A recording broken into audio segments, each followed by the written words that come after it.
میں یہ سمجھتا تھا شاید کچھ نہ کچھ ان لوگوں کے پلے ہوگا، مگر اس دن میری تو ساری ان کے بارے میں جو خوش فہمی تھی وہ تو غلط فہمی ثابت ہوئی کہ وہ ایک شخص اپنے آپ کو مناظر کہتا ہے اور 35 مناظرے کرنے کا دعوے دار بھی ہے اور اس وقت ان کا سالار بھی ہے. وہ 4 گھنٹے کی کیسٹ ہمارے پاس محفوظ ہے، انشاءاللہ آپ کو ملے گی تو پتہ آپ کو چلے گا. اب وہ نسبت کی 4 قسمیں جو ہمارے بچے کو بھی آتی ہے، میں نے پوچھا بیان کرو تو کہتا آپ بیان کریں، تو میں نے کہا یہ لو میں نام لیتا ہوں پھر آپ تعریف کریں. پھر تعریف اس کو آخر تک نہیں آئی، ایک نہیں متعدد باتیں ایسی سامنے آئی ہے. تو یہ مصیبت ہے کہ آزمائش ہے اس زمانے کی کہ جاہل لوگ قرآن و سنت کے عالم بننے کے دعوے دار بن گئے ہیں. نہ یہ پتا ہے کہ اسمیت جملہ کیا ہے، نہ یہ پتا ہے کہ جملہ اسمیہ کیا ہے اور جملہ اسمیہ میں اور اسمیت جملہ میں فرق کیا ہوتا ہے. اگر ماضی کا جملہ مضارع میں اس کو کنورٹ کر دیا جائے اور خبر اسم کی جو ہے وہ ساتھ فعل میں لا دی جائے فعلیہ بنا کر، تو اس کے معنی میں تبدیلی کیا آتی ہے. یہ ساری چیزیں انہوں نے چھوڑی. چھوٹے چھوٹے کورس پڑھ کے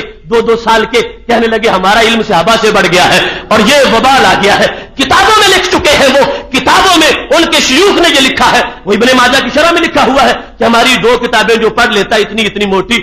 وہ صحابہ سے علم میں بڑھ جاتا ہے. یہ حالت ہے ان لوگوں کی کہ صحابہ سے علم سے بڑھنے والے جن کو الف با حروف ابجد علوم اسلامیہ کا نہیں آتا اس طرح قرآن و سنت پڑھتے ہیں اور محبوب علیہ السلام پہ اعتراض کرنے کے ٹھیکے انہوں نے اٹھائے ہوئے ہیں. کاش کے علوم اسلامیہ کی جو روح ہے ان کو حاصل ہو جاتی تو ہر لفظ سے ہی مقام خدا بھی نظر آتا، مقام مصطفیٰ علیہ السلام بھی نظر آتا.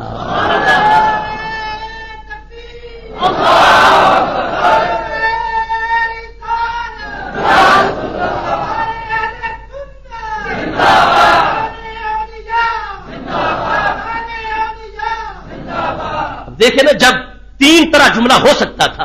آخر کوئی وجہ تو ہے نا کہ رسول اکرم صلی اللہ علیہ وسلم نے پہلے 2 نہیں استعمال کیے، تیسرا استعمال کیا. یہ بھی فرما سکتے تھے ان اللہ قد رفع لی الدنیا ونظرت الیہا، یہ بھی فرما سکتے تھے ان اللہ قد رفع لی الدنیا وانظر الیہا. اب ان دونوں کو استعمال نہیں کیا، تیسرا استعمال کیا ہے ان اللہ قد رفع لی الدنیا وانا انظر الیہا. یہ انا انظر جو ہے یہ ہے وہ جملہ اسمیہ کہ جس کی خبر جملہ فعلیہ ہے، وہ جملہ اسمیہ کہ جس کی خبر جملہ فعلیہ ہو وہ دوام اور تسلسل پر دلالت کرتا ہے کہ اللہ نے ایک لمحہ بھی پھر اس کو چھپایا نہیں، ہر لمحہ یہ چیزیں میرے سامنے موجود ہیں. اب اس کے بعد جو جملہ ہے اس نے ایک اور اعتراض کا جواب دیا. امام زرقانی نے اس کی شرح میں لکھا کہ محبوب علیہ السلام جو فرماتے ہیں کہ انما انظر الی کفی ھذہ، درمیان میں یہ آ گیا وَإِلَى مَا هُوَ كَائِنٌ فِيهَا کہ صرف آج کی دنیا کوئی نہیں جو قیامت تک ہونے والا ہے اس دنیا میں اس کو بھی دیکھ رہا ہوں. اور ساتھ کیا فرمایا کہ انما انظر الی کفی ھذہ، جس طرح کہ میں اس ہتھیلی کو دیکھ رہا ہوں، گویا کہ اس ہتھیلی کو دیکھ رہا ہوں. اب فرماتے ہیں ایک ہے محض علم، وہ بھی بڑی شان ہے، اور ایک ہے دیکھ کر بتانا، یہ اس سے بڑی شان ہے. کأنما انظر الی کفی ھذہ، رسول اکرم صلی اللہ علیہ وسلم یہ واضح کرنا چاہتے ہیں کہ جو میں نے انظرو کہا اس کا معنی عالم نہ کرنا، انظرو کا معنی عالم نہ کرنا کہ جو کچھ قیامت تک ہونے والا ہے میں اس کو جاننے والا ہوں، مجھے اس کا علم ہے، یہ معنی نہ کرنا. کیوں؟ فرمایا کہ انما انظر الی کفی ھذہ، جس طرح میں نے مشبہ ہی کو بیان کیا ہے اسی طرح مشبہ کو بھی سمجھنا. جیسے ہاتھ کی ہتھیلی کو جان ہی نہیں رہا دیکھ بھی رہا ہوں، ایسے قیامت تک جو ہوگا اس کو جانتا بھی ہوں دیکھتا بھی رہوں گا.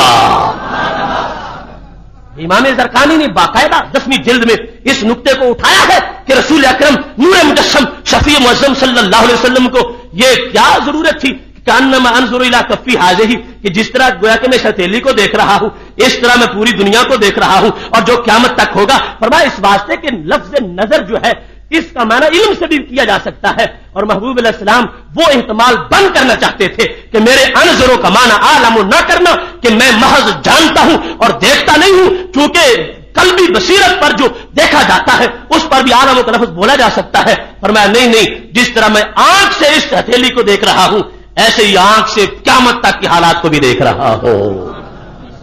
کانما انظر الی کفی ھذہ، جس طرح کہ میں گویا کہ ہتھیلی کو دیکھ رہا ہوں تو یہ میرے محبوب علیہ السلام کا علم غیب ہے. اور یہ لطافت ہے حدیث شریف کی. اب جو ترجمہ پڑھ کے ہمارے سامنے آ جائے گا، نہ اس کو صرف آتی ہے، نہ نحو آتی ہے، نہ اس کو بدیع آتا ہے، نہ علم بیان آتا ہے، نہ علم معنی ہے، نہ بلاغت ہے، نہ فصاحت ہے، نہ اصول حدیث ہے، نہ اصول تفسیر ہے، نہ منطق ہے، نہ فلسفہ ہے، نہ ان کے اصول و فروع کی کوئی بات ہے۔ اب یہ تو سب صرف ترجمہ پڑے گا انظر الیہ، اور یہ بھی اس کو تو نصیب نہیں ہوگا، اور کبھی بھی اپنے مقتدیوں کو نہیں بتائے گا کہ ہمارے نبی علیہ السلام کی یہ بھی حدیث ہے اور ہم یہ بھی حدیث بیان کرتے ہیں۔ اب محبوب علیہ السلام کے ایک ایک لفظ میں تو علوم کے جہان آباد ہیں، ان علوم کو سامنے رکھ کر محبوب علیہ السلام کے لفظ کو سمجھا جائے گا تو ہر بات سے ان کی بات سامنے آ جائے گی۔ اسی واسطے رسول اکرم نور مجسم شفیع معظم صلی اللہ علیہ وسلم کا یہ فرمان صحیح میں موجود ہے، جس وقت دجال آئے گا اس کے مقابلے میں حضرت عیسیٰ علیہ السلام جب نکلیں گے 10 گھوڑ سوار ان کو بھیجا جائے گا، وہ 10 آج سے صدیوں بعد پیدا ہوں گے، کیونکہ ابھی یہ جو ہمارے کچھ لوگوں کا مقابلہ ہے کہ قیامت فلاں دن آئے گی فلاں دن آئے گی، کچھ ڈاکٹروں کا وہ خام خیالیاں ان کی، قیامت تو ابھی بڑی دور ہے، اور اس کے لیے یہ علم کام نہیں دیتا کہ جس سے ہم قیامت کے آنے کی کوئی ڈیٹ طے کر لیں کہ فلاں دن کو آ رہی ہے۔ وہ رب کائنات جانتا ہے اور اس کی علامات کو محبوب علیہ السلام بیان کر چکے ہیں، اور وہ جانتے ہیں وہ علامات کیا ہے۔ میرے محبوب علیہ السلام دیکھو جو فرمایا تھا الی ما کائن فیھا الی ما هو قائن فیھا الی یوم القیامہ، کہ قیامت تک جو کچھ ہوگا میں اس کو دیکھ رہا ہوں۔ تو کیا بیان کیا؟ فرمایا وہ 10 گھوڑ سوار جن کو دجال کے مقابلے میں بھیجا جائے گا، انی لعارف اسماءہم واسماء آبائہم والوان فجولہم، فرمایا میں ان گھوڑ سواروں کے نام بھی جانتا ہوں، ان کے نہیں ان کے والدین کے نام بھی جانتا ہوں۔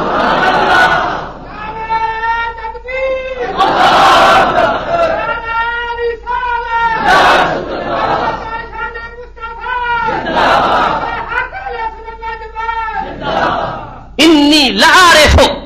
یہاں بھی لفظ انا ہے اور یہ تاکید کے لیے آتا ہے، اور پھر آگے لام تاکید ہے۔ انی عارف نہیں ہے، انی لعارف، بے شک میں یقیناً جانتا ہوں، لعارف کس چیز کو جانتا ہوں؟ ان کے بارے میں، اسماءہم ان کے ناموں کو، واسماء آبائہم ان کے ابا جی اور امی جی کے ناموں کو بھی جانتا ہوں، اسماء آبائہم ان کے دادا کے نام کو بھی جانتا ہوں، ان کے پردادا کے نام کو بھی جانتا ہوں، صرف ان کو ہی نہیں، وَأَلْبَانَ خُيُولِهِمْ میں ان کے گھوڑوں کے رنگ بھی جانتا ہوں۔ یہاں کا وہ دعویٰ ہے کسی کو نبی ماننے کا جن کا یہ عقیدہ ہو کہ ان کو کوئی پتہ ہی نہیں، کوئی جانتے نہیں، کل کی خبر نہیں۔ میرے محبوب علیہ السلام تو اتنا وسیع علم رکھتے ہیں، فرمایا میں جانتا ہوں اس وقت جو جہاد پہ 10 گھوڑ سوار نکلیں گے اور سامنے آئیں گے، میں ان کے نام، ان کے والدین کے نام سب کو جانتا ہوں، اور تو اور رہا فرمایا الوان خیولہم، میں ان سب کے گھوڑوں کے ہر رنگ کو جاننے والا ہوں۔ تو یہ ہے ہمارے محبوب علیہ السلام کا علم غیب۔ یہ 12ویں قسط تم نے سنی، انشاءاللہ تبارک و تعالی بھی اس کی متعدد اقساط ہے، اور یہ جو کچھ ہم بیان کرتے ہیں یہ حق نہیں ہے ان کے علم کو بیان کرنے کا کہ ہم کوئی حق ادا کر رہے ہیں، یہ تو ڈیوٹی ہے جو اپنی استطاعت کے مطابق تھوڑی بہت پوری کر رہے ہیں، ورنہ ہمارا محبوب علیہ السلام کے جو ہمارے محبوب علیہ السلام کا علم غیب ہے اس کی جو وسعتیں ہیں اور اس کی عظمتیں ہیں، ہم کروڑ سال کی زندگی پالے، ہم تو ان کی حدود کا آغاز نہیں بیان کر سکتے کہ خالق کائنات جل جلالہ عطا فرمانے والے ہیں اور محبوب علیہ السلام لینے والے ہیں، اور پھر مقام وہ ہے۔ فاضل بریلوی کہنے لگے گنچے ماں و ہا کے جو چٹکے دنا کے باغ میں، بلبل سدرا تو ان کے بو سے بھی محرم نہیں،